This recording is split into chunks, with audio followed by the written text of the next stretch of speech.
I know there's a lot of weird stuff in here today. I'm gonna go through that with you guys in a second. First, I wanna say, my father loved the knife that I made him, and I appreciate the love and support that that video's gotten so far. It's got like 20,000 views at this point. I was gonna record them, but I didn't. Nobody wants to be recorded on Christmas Day. You know, while you're in your pajamas, opening up presents with your family. Nobody wants to do that. I don't care how cool your gift is. Now, I do have a little bit different of a video for you guys today. For Christmas, my loving girlfriend picked me up the Hell's Forge bigger double burner forge, which is what I've been loving and I've been wanting to get it. I just didn't get it right away because I didn't think that I needed it. I've been running their single burner propane forge for a little while now. I've made a handful of knives with it and I absolutely love it. And I wasn't quite sure I was ready to upgrade, and my girlfriend came through and bought me this really awesome double burner propane forge. So right away I knew that I wanted to make a really cool stand for it, and I thought today would be a good day to try to forge a stand for my forge. Forging a forging stand for my forge. And originally, since I didn't have my welder with me, I have my other welder at the shop, I wasn't gonna weld it, I was just gonna kind of bolt it together. I decided that I'm not gonna do that. But I am gonna use the forge to help me bend some of the metal and get some of the angles that I want. And you know what, I think it'd be a cool video to show you guys how I set up my new forge stand. I'm gonna put casters on it, and it's gonna be some welded stuff, but it won't have to all be welded. If you wanted to make something like this and you didn't have a welder, or you didn't want to weld, then you don't have to. I'm also got some other stuff I'll talk about in a little bit, but yeah, let's get started. All right, first things first. I don't want this thing to be crazy tall, mostly because heat rises and I usually work with my garage door open. So it's important to figure out how tall I want it, which is not very tall. And I also have to count for the size of the casters, which are like probably at about 2.5 inches. But I think I like to keep the furnace about even size as the anvil, so I can go from plane to plane without having to really adjust anything. Not that it really matters, you know. Then essentially, I'll just heat it up and bend it. So heat it up in my small forge now, throw some 90-degree bends on it.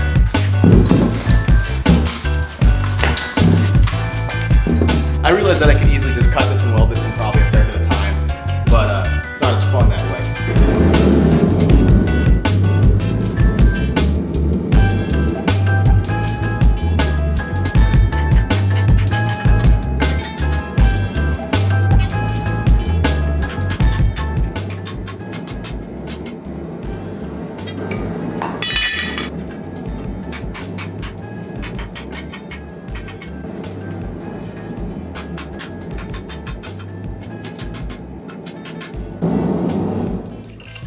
Was that necessary? No, not even a little bit. Did it weaken the steel? Probably. Did it take longer? Absolutely. But was it more fun? Yeah, that's kind of what it's all about, right? And I got them almost identical. But it seemed like the thing to do, you know, you got a forge stand for your forge.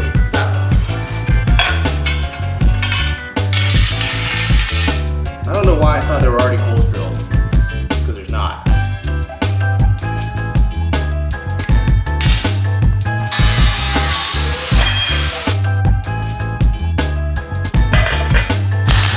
Yes, it did, so it's good. What? What's going on?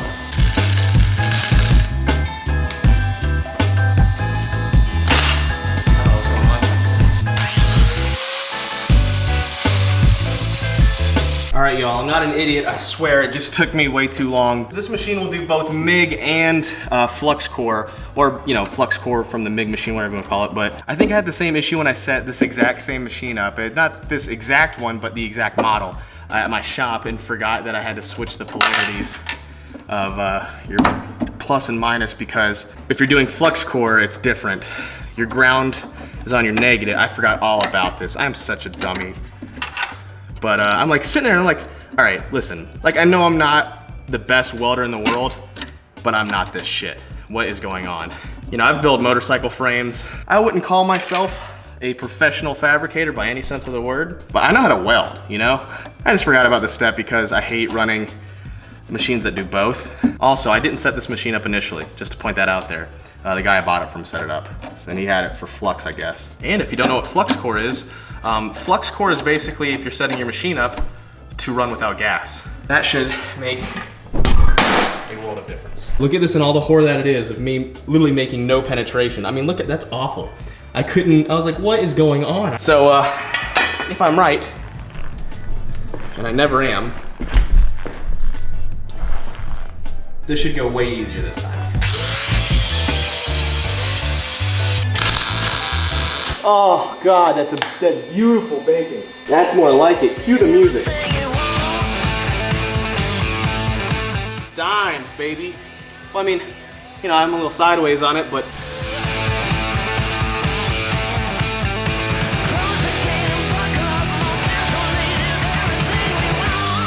I believe she'll hold. God.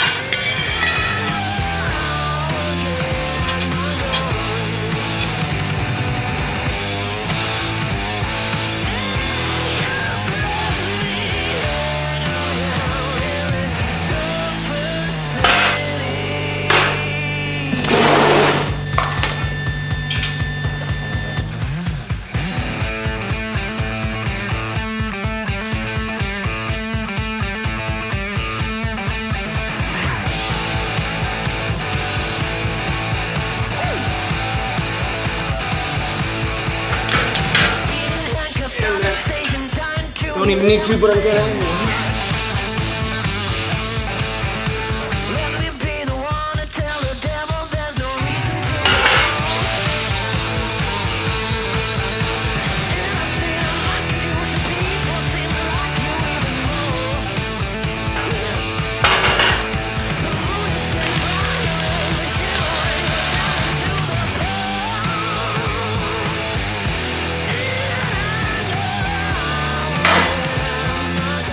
Yeah.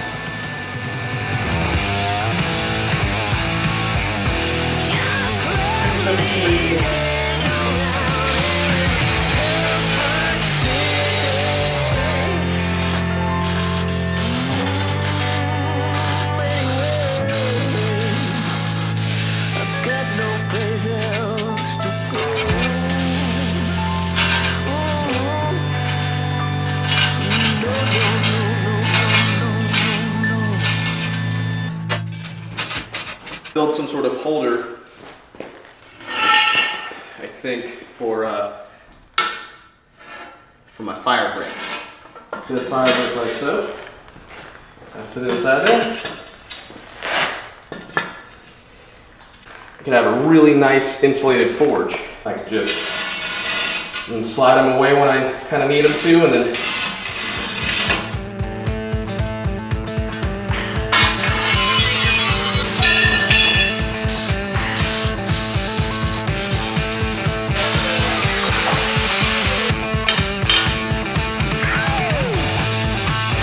it really helps if I switch my mask off of grinding.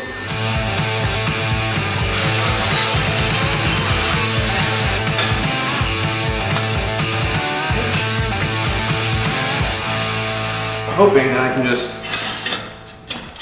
kind of slide it like so. So now, if I want to kind of like lock this down in place, obviously it's still pretty hot, but so I'm not going to try to hardcore touch it, but just tighten this little bolt down right here. And then, perfect. So now I can kind of like slide this in and out. And I can ride it around and shuffle it around, and it won't let these fall out, you know. I mean, of course, if I let them go all the way out, they'll fall out, but the whole idea is that I want this to be quickly removable, and I still want to be able to decide how much, you know, air I let in and out of the back of the forge. And it's still not permanent. So, like, obviously this is still very rough. I gotta, you know, I'll probably just hit it with some high temp paint, like the same stuff that's on the furnace, or I'm sorry, not the furnace, the forge. But as far as like solutions go, I think this is a pretty good one. It's a pretty simple one too. All I have to do is remove it, loosen this bolt, comes right off. Putting the fire bricks that they sent me inside the forge. I don't really know if that's gonna be worth the amount of time or risk. So I think I'll just leave it alone.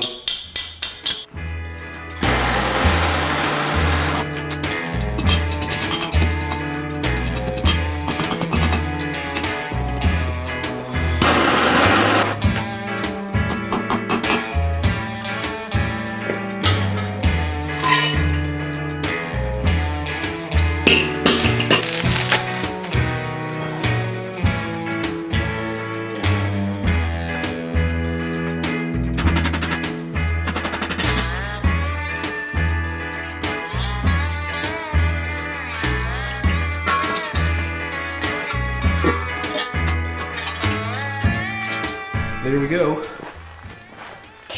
Now, as far as I'm concerned, you can leave propane bottles on their side. I did as much research as I could. Couldn't find anything to say that you can't do it. I also talked to a couple people that deal with like propane on the daily. If they haven't said anything, feel free to safety ranger your comments below. But I figured as in like an all-in-one piece, not bad. But moves around pretty easily. Let's go and do a test fire. I've got a 100 pound tank on the way that I'll be using with this. I just did this to mock this up to piss you guys off.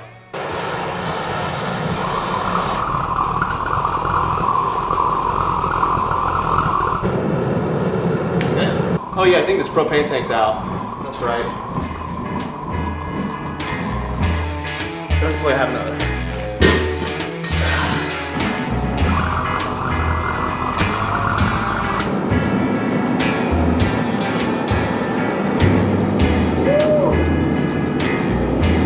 Now that's a hot forge.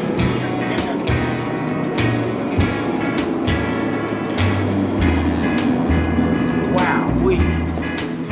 This thing is gonna kick some ass. Wow.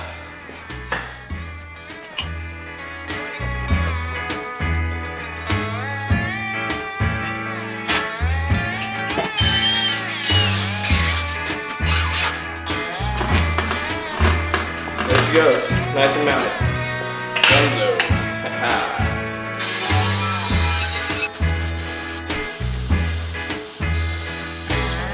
And I kind of just wanted these to rest up against it. I'm afraid if I put anything above here and I'm trying to do some weird angles on the forge, it might just not work. I don't know.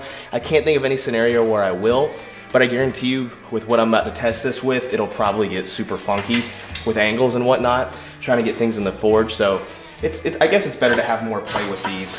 In my head anyway, it made more sense because that way I can kind of angle them out and still have some heat retention, and I can kind of control more things. I feel like personally, I don't know what I'm talking about to be honest, but that's what I feel like. So you guys can correct me in the comments. So I feel like the only way to test out the new forge is to work on something for a friend of mine.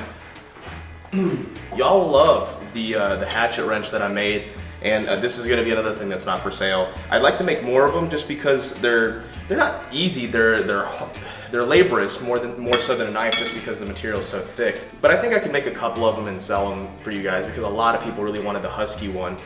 They really liked it. But this is, what is this? Some China. It doesn't have a brand on it, I don't think. But it's a cheap China wrench that my buddy Justin, who runs this company called Atlanta Custom Wraps out in Woodstock.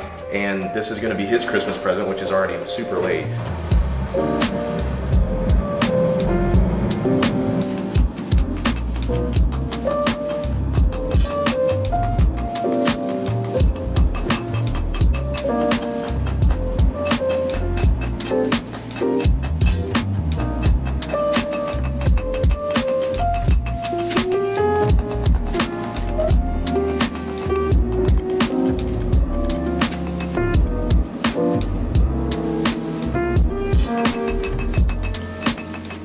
So this is my first attempt at forge welding ever. So what I did the first time around is that I just heated it up, cleaned off the scale as best I could, and then tried to kind of beat 2 pieces of metal into 1 piece of metal. Now I know you need flux. I didn't use flux the first time, but I was aware that you needed flux. I did it without the flux first just to kind of get an idea of how it works. Rather than just kind of going off what everybody says on the internet saying, hey, you have to have flux to get things to forge weld, I wanted to see it firsthand for myself and kind of get an understanding of how it worked, and that's how I learn things sometimes. So that being said, there used to be a really big fold line, or there used to be a really big crease or something along here. That's disappeared completely.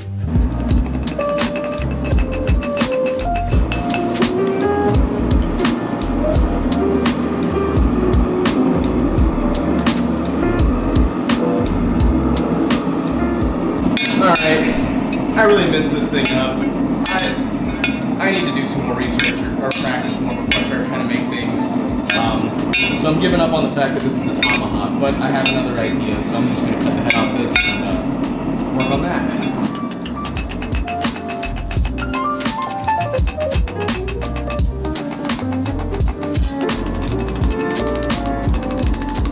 Alright, this is going to trip you guys out, but this is my new quench tank. Yeah, it looks a lot like a 30-pound propane tank, doesn't it? It's because it is. Now I can hear you safety guys freaking out right now. Because even though if you leave a tank empty, sometimes it takes days and weeks for everything to come out of it. This tank's never been filled before. Bought directly from a company that sells propane tanks, never been filled. Thank God he was right.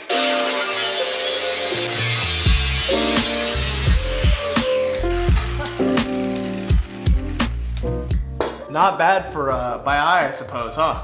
Or should I say by foot? Think about all the things that I'll be able to quench now.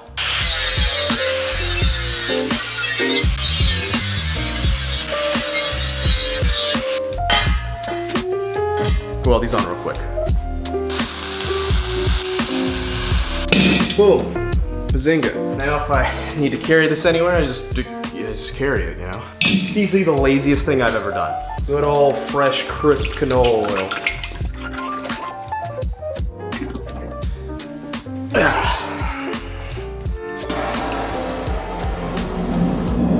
See, I used to use the residual heat from the forge and set that in front of it and then like warm it up, but I can't do that now because, you know, there are different planes now.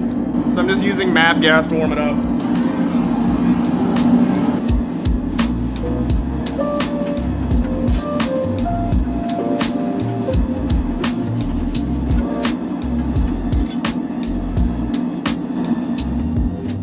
File test. Now the way this works is that when you harden a metal, when you harden steel, you take like a file or something like that and run it across material, and if it bites, if it starts taking the material out like it would just any steel, then then the quench was a failure.